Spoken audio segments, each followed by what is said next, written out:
దళపతి విజయానికి 10 సూత్రాలు పనిచేసినట్లుగా అర్థమవుతోంది.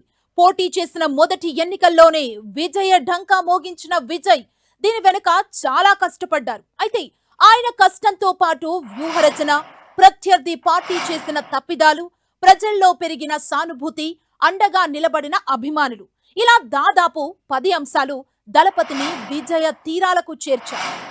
10 విజయ సూత్రాల్లో మొదటిది ద్రవిడవాదం. తమిళనాడులో రాజకీయ శూన్యత, తమిళనాడు రాజకీయాల్లో ఖచ్చితంగా ద్రవిడవాదం అనేది కీలక పాత్ర పోషిస్తోంది. అయితే కొత్త తరం ద్రవిడవాదాన్ని అభిమానిస్తూనే కొత్త పంథాను ఇష్టపడుతోంది. దీన్ని విజయ్ ఖచ్చితత్వంతో గుర్తించారు. అదే సమయంలో రాజకీయ శూన్యతను గుర్తించి సరిగ్గా 2 ఏళ్ల క్రితమే పార్టీని ప్రకటించారు. అప్పట్నుంచి హడావిడి లేకుండా పార్టీని తీర్చిదిద్దుతూ వచ్చారు. ఈ 2 ఏళ్ల సమయం విజయ్ మార్క్ ద్రవిడవాదం ఆయనకు కలిసొచ్చింది. ఇక రెండో పాయింట్గా విజయ్కి బాగా ప్లస్ అయిన పాయింట్ డిఎంకే, అన్నా డిఎంకేలు ప్రాంతీయ పార్టీలైనా జాతీయ పార్టీలతో కలిసి వెళ్లడం, విజయ్ మాత్రం సింగిల్ గా పోటీకి దిగడం. తమిళనాడు రాజకీయాల్లో జాతీయ పార్టీలకు ఛాన్స్ లేదనేది వాస్తవమైనా జాతీయ పార్టీలతో ద్రవిడ పార్టీలు జతకట్టడం ఇక్కడి యువతను కాస్త అసంతృప్తికి గురి చేసినట్లుగా తెలుస్తోంది. ఇది గమనించిన విజయ్ సింగిల్ గా బరిలోకి దిగాడు. అన్నా డిఎంకేతో పొత్తుతో ఉన్నా టీవీకేను తన వైపు తిప్పుకునేందుకు బీజేపీ ప్రయత్నించింది. కానీ విజయ్ మాత్రం మంచైనా చెడైనా ఒక్కడినే భరిస్తానంటూ ఒక్కడే పోటీకి వెళ్లాడు. ప్రచారంలోనూ తోడేళ్ల గుంపులుగా వస్తాయి, సింహం సింగిల్ గా వస్తుందంటూ గర్జించాడు. అనుకున్నట్లే సింగిల్ గానే పోటీ చేసి విజిల్ మోగించాడు. ఇక డిఎంకేపై అవినీతి ఆరోపణలను ప్రజల్లోకి తీసుకువెళ్లడంలో విజయ్ సూపర్ సక్సెస్ అయ్యారు. ప్రచారాన్ని ప్రారంభిస్తూనే అధికార డిఎంకేపై విరుచుకుపడ్డాడు.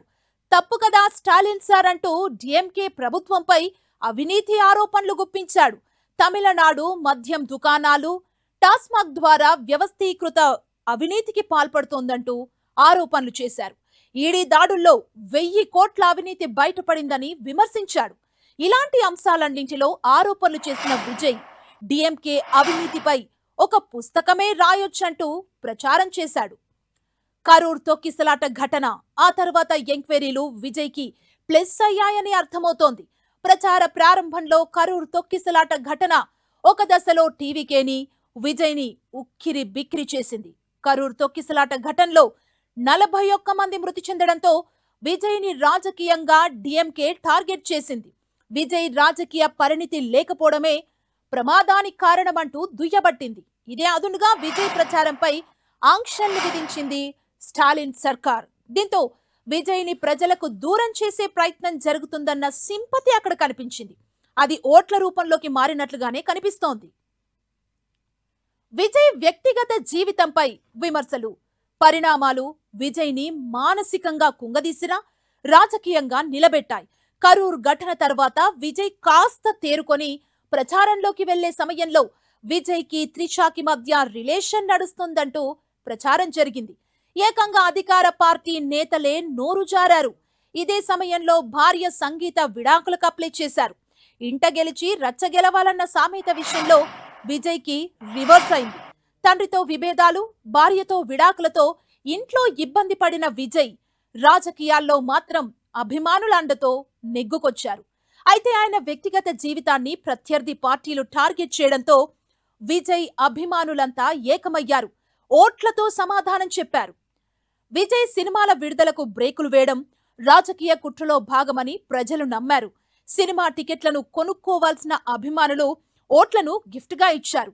కరూర్ ఘటన, ఇంట్లో ఇబ్బందులు, తర్వాత విజయ్ జననాయగన్ సినిమా విడుదల కాకుండా ఆపడం కూడా ఈ కీ ఫ్యాక్టర్ గా నిలిచింది. పొలిటికల్ డైలాగులు ఉన్నాయంటూ జననాయగన్ సినిమా నాపితే ఏకంగా ఆయన నిజమైన జననాయకుడిగా ఎదిగారు. వ్యక్తిగత అంశాల్లో ఇబ్బంది పెట్టినా విజయ్ ఎక్కడా వెనక్కి తగ్గలేదు. తన పొలిటికల్ ఫోకస్ ని పక్కకు పోనివ్వలేదు. తన ప్రచారంలో సామాన్యుల్నే అడ్రస్ చేసిన విజయ్ వాళ్లలోని వ్యక్తులనే తన అభ్యర్థులుగా ప్రకటించారు. ఒకవైపు డిఎంకేది కుటుంబ పాలన, అవినీతి దండు అంటూ విమర్శించి తన పక్కన ఉన్న సామాన్యులను అసెంబ్లీ బరిలో నిలిపాడు. తన డ్రైవర్ కుమారుడికి సీటిచ్చి తాను సామాన్యుల పక్షపాతి అని చెప్పుకోవడంలో సక్సెస్ అయ్యాడు. ఓట్లు రాబట్టడంలోనూ విజయం సాధించాడు. తమిళనాడు రాజకీయాలంటేనే వరాల జల్లుంటుంది. మేనిఫెస్టోలు ఉచితాలతో నిండిపోతాయి. ఇదే తరహాలో విజయ్ కూడా తన మేనిఫెస్టోను రూపొందించాడు. సూపర్ 7 పథకాలను ప్రకటించి పొలిటికల్ గా సూపర్ సక్సెస్ అయ్యాడు. మహిళా ఓటర్లే లక్ష్యంగా ఉమెన్స్ డే రోజే గ్యారంటీలను ప్రకటించాడు. కేవలం సినిమా గ్లామర్తోనే కాకుండా బలమైన సంక్షేమ అజెండాతో ప్రజల్లోకి వెళ్లాలని విజయ్ నిర్ణయించుకున్నట్లు కనిపించింది. మహిళలు కూడా ఈ మేనిఫెస్టోకే పట్టం కట్టినట్లు అర్థమవుతోంది. మహిళా ఓటర్లను మేనిఫెస్టోతోనే కాకుండా ఆడవాళ్ల భద్రత కోసం ప్రత్యేక పోలీసు విభాగం ఏర్పాటుకు హామీకి విజయ్ కలిసొచ్చింది. ఇటు మార్పు కావాలని కోరుకునే యువ నాడిని సరిగ్గా అంచనా వేశాడు. జెన్జీ ఓటర్లుగా మార్చుకున్నారు జెన్జీని. ఇక రైతుల్ని కూడా తన వైపు తిప్పుకున్నారు దళపతి. ఇక విజయ్ సినిమాలను తగ్గిస్తూ రాజకీయాలపైనే 2 ఏళ్లు దృష్టి సారించారు. రాజకీయ శూన్యతను సరిగ్గా గమనించి 2 ఏళ్ల క్రితం పార్టీని స్థాపించారు. 2024 ఫిబ్రవరి 2న తమిళ వెట్రి కళగం పార్టీని స్థాపించిన విజయ్ అప్పట్నుంచి సినిమాలను తగ్గించాడు. పైకి పార్టీని యాక్టివ్గా నిలపకపోయినా అండర్ గ్రౌండ్ వర్క్ ని పర్ఫెక్ట్ గా చేశాడు. ఏ వర్గాన్ని ఎలా తన వైపు తిప్పుకోవాలో అంచనా వేశాడు. 2 ఏళ్ల తన వ్యూహ రచనతో ఇప్పుడు విజిల్ కొట్టి సీఎం సీట్ ఎక్కాడు.